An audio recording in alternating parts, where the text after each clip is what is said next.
చాలా మంది ఒక వైరల్ అయిన వీడియోను చూడడం జరిగింది.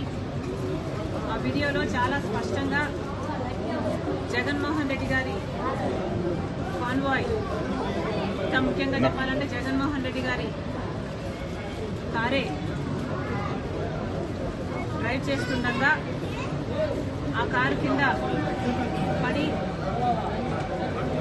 ఒక మనిషి కొద్ది దూరం వరకు ఆ కారు అలాగే ఆ మనిషిని టైర్ కింద వేసుకొని ఈడ్చుకు వెళ్ళడం చూశాను. ఇంత బహిరంగంగా అందరూ కళ్ళ ముందు ఈ వీడియో ఇంత స్పష్టంగా కనిపిస్తుంటే ఇది ఫేక్ వీడియో అనడం హాస్యాస్పదం. నిజానికి ఒక కారు కింద ఒక మనిషి పడితే ఆ స్పృహ లేకుండా ఆ కారులో ఉన్న వాళ్ళు అలాగే ఆ కార్ని అలాగే డ్రైవ్ చేసుకుంటూ వెళ్ళి దానివల్ల ఆ మనిషి ప్రాణం పోవడం చాలా చాలా దారుణం. ఇది ఒక ఎత్తు అయితే తప్పు ఒప్పుకోకుండా క్షమాపణ చెప్పకుండా ఇది ఒక ఫేక్ వీడియో అని జనాలను మభ్యపెట్టే ప్రయత్నం చేయడం ఇంకా దుర్మార్గం. ఒకవేళ అంతకుముందు ఎస్పీ గారో పోలీసులో నాకు తెలియదు ఎవరు చెప్పారో, ఒకవేళ చెప్పారేమో కానీ ఎవిడెన్స్ తర్వాత బయటకు వచ్చిందేమో మనకు తెలియదు. కానీ స్పష్టంగా ఒక విషయం అయితే క్లియర్గా అర్థమవుతుంది.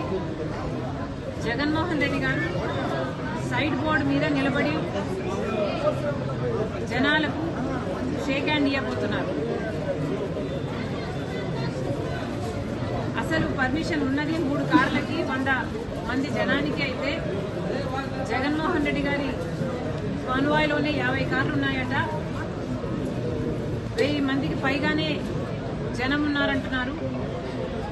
ఇంతమంది జనం మధ్య కాన్వాయ్ మూవ్ అవుతుండగా జగన్మోహన్ రెడ్డి గారు ఓ పార్టీ నాయకుడిగా సైడ్ బోర్డు మీద నిలబడి ఆ జనానికి షేక్ హ్యాండ్ ఇస్తున్నారు. ఆ జనమేమో అక్కడ కంట్రోల్ లేకుండా పిచ్చి పిచ్చిగా అరుస్తూ ఈయన షేక్ హ్యాండ్ అందుకోవడానికి ఎగబడుతున్నారు. ఆ క్రమంలోనే ఆ తోపులాట్లోనే ఈ మనిషి కూడా ఈ కారు కింద పడ్డారు అనిపిస్తుంది.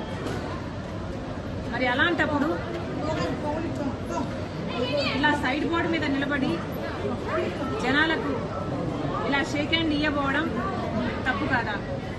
జనానికి మీరు నమస్కారమో హలోనో చెప్పాలనుకుంటే ఒక సన్షేడ్ సన్ రూఫ్ ఉన్న బండిలో ఎక్కాలి. బస్ స్టాప్ లేకపోతే హెడ్ అప్ జనాలకు మీరు కనిపించేటట్టు ఉండాలి. మీరు నమస్కారం పెడుతూ పోవాలి. అంతేగాని సైడ్ బోర్డు మీద నిలబడి మీరు షేక్ హ్యాండ్ ఇచ్చుకుంటూ ఆ షేక్ హ్యాండ్ కోసం జనం పిచ్చి పిచ్చిగా అరుస్తూ మీ మీద పడుతూ మీ సెక్యూరిటీ మీద పడుతూ ఆ గుంపులో ఒక మనిషి మీ కారు మీ కింద పడి ఆ సోయ కూడా లేకుండా మీ డ్రైవర్ దాన్ని అలాగే ఈడ్చుకుంటూ ఆ బాడీని అలాగే లాక్కుంటూ వెళ్ళి నా కాన్వాయ్ దృశ్యాన్ని చూస్తే నిజంగా చాలా చాలా బాధేస్తుంది. ఇది ముమ్మాటికి జగన్మోహన్ రెడ్డి గారి నిర్లక్ష్యం. నిజంగానే అసలు తలుచుకుంటే ఒక మనిషి కారు కింద పడితే ఆ మనిషిని అలాగే ఈడ్చుకుంటూ వెళ్ళడమే కాకుండా పక్కన జనాలు అప్పుడు అరిచినట్టున్నారు, కారు ఆగినట్టుంది. కనీసం ఏమైంది అన్న ఆలోచన లేకుండా ఆ మనిషిని లాగేసి పక్కన వేసేశారట. లాగి పడేసి పక్కన పడేసి ఈ కాన్వాయ్ ఇలాగే వెళ్ళిపోయిందట. అసలు మానవత్వం అన్న పదానికి మీకు అర్థమే తెలియదా? మీ అభిమానిగా, మీ కార్యకర్తగా, మీ పార్టీ కార్యక్రమానికి ఒక మనిషి వస్తే ఆ మనిషి మీ షేక్ హ్యాండ్ కోసమని ఆ గుంపులో పడి మీ కార్ కింద పడితే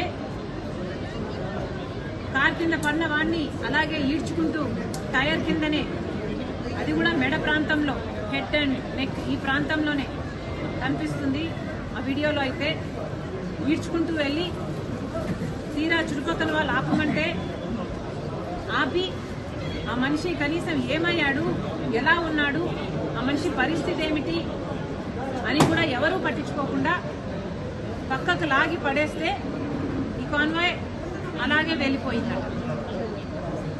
దీనికి కనీస రెస్పాన్సిబిలిటీ మీరు తీసుకోకుండా, ఒక క్షమాపణ చెప్పకుండా మా ఉద్దేశం అది కాదు అనన్నా చెప్పాల్సింది, లేదా ఆ కుటుంబాన్ని పరామర్శించి కనీసం 5 కోట్లో 10 కోట్లో మీరు చేయగలిగిన నష్టపరిహారం అనుకుంటారో ఇంకోటి అనుకుంటారో ఏదైనా సహాయం చేసి తప్పైపోయింది అని ఒప్పుకుంటే అది ఒక రకం. అలా కాకుండా పర్మిషన్లన్నీ ఉల్లంఘించి ఒక బెట్టింగ్ చేసిన వాడి విగ్రహానికి ఆవిష్కరణ అంటూ జగన్మోహన్ రెడ్డి గారు వెళ్ళడము, అది కూడా 100 మందితో వెళ్ళాలి అంటే 1000 మందితో బల ప్రదర్శన చేయటము, దాంట్లో ఒక దుర్ఘటన జరిగితే దానికి మళ్ళీ ఒక కనీస రిమోర్స్ లేకుండా, ఒక అపాలజీ లేకుండా మళ్ళీ దాన్ని కప్పిపుచ్చుకునే ప్రయత్నం. అసలు దేవుడు ఉన్నాడు, చూస్తున్నాడు, మీకు ఏదైనా పాప భీతి అన్నది ఏదైనా ఇంకా మిగులుందా? నిజంగానే దీని విచారణ జరగాలి, కారులో ఉన్న అందరూ విచారణకు రావాలి, ఈ దుర్ఘటన ఇంకోసారి జరగకుండా కార్యాచరణ చేయాలి. అంతేకాదు జగన్మోహన్ రెడ్డి గారు ఇటీవల కాలంలో ఏ కార్యక్రమం చేసినా కూడా అదొక బల ప్రదర్శనే. ప్రజలందరికీ తెలుసు, జగన్మోహన్ రెడ్డి గారు 5 సంవత్సరాలు ముఖ్యమంత్రిగా ఉంటే 5 సంవత్సరాలలో ముఖ్యమంత్రిగా ఏ రోజు ప్రజల మధ్యకి రాలేదు.